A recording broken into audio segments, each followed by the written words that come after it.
Hi అండి, ఈ video వచ్చేసి సండే మినీ బ్లాగ్ అనమాట. అయితే సండే రోజు అయితే పిల్లల కోసం అయితే ఎగ్ ఫ్రైడ్ రైస్ అయితే చేసి ఇచ్చానండి.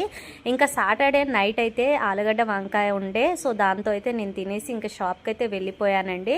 సో వచ్చిన తర్వాత ఆఫ్టర్నూన్ 2కి అయితే అలా వచ్చామండి. ఇంకా నేను మా వారు వచ్చేటప్పుడు పిల్లల కోసం అయితే చికెన్ తీసుకొచ్చాము, ఇంకా పెరుగు కూడా తీసుకొచ్చామన్నమాట.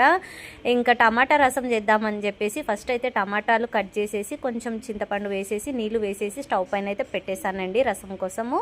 ఇంకా తర్వాత చికెన్ అయితే చాలా సింపుల్ ప్రాసెస్లో అయితే చేస్తున్నానండి. చికెన్ని మంచిగా కడిగేసి ఇంకా స్టవ్ పైన గిన్నె పెట్టేసి ఫస్ట్ అయితే చికెన్ వేసేసి దాంట్లో కొంచెం ఆయిల్ అయితే వేసేసుకున్నానండి.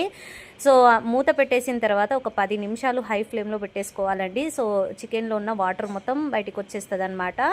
ఇంకా ఆలోపు నేనైతే పక్కనున్న గిన్నెలు కూడా కడిగేస్తున్నానండి. సో ఆఫ్టర్నూన్ ఇలా పనులు చేసుకుంటే కొంచెం ఈజీగా అయిపోతాయండి. ఎంతసేపట్లో చెప్పండి, మనం చేసే పను విధానంలో ఉంటుందన్నమాట.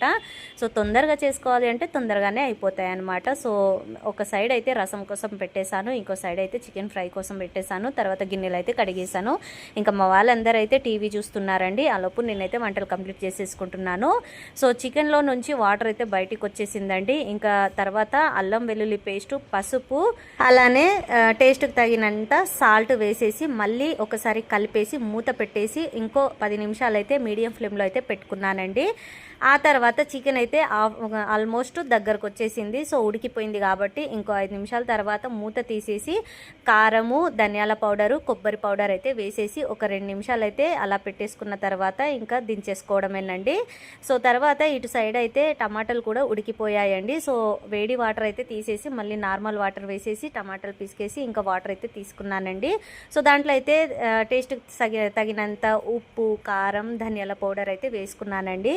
దీంట్లో మెయిన్ ఇంగ్రీడియంట్స్ వచ్చేసి మిరియాలు, అలానే జీలకర్ర, వెల్లుల్లిపాయలు అయితే కొంచెం కచ్చా పక్కగా మిక్సీలో పట్టేసుకొని వేసుకోవాలండి. ఇంకా చారు అయితే మరిగించిన తర్వాత పోపు అయితే వేసుకోవాలన్నమాట. సో టమాటా రసం అయితే కంప్లీట్ అయిపోయిందండి. ఇంకా చికెన్ ఫ్రై కూడా అయిపోయిందనమాట. ఇంకా వేడి వేడి అన్నంలోకి అయితే వేసిస్తున్నానండి.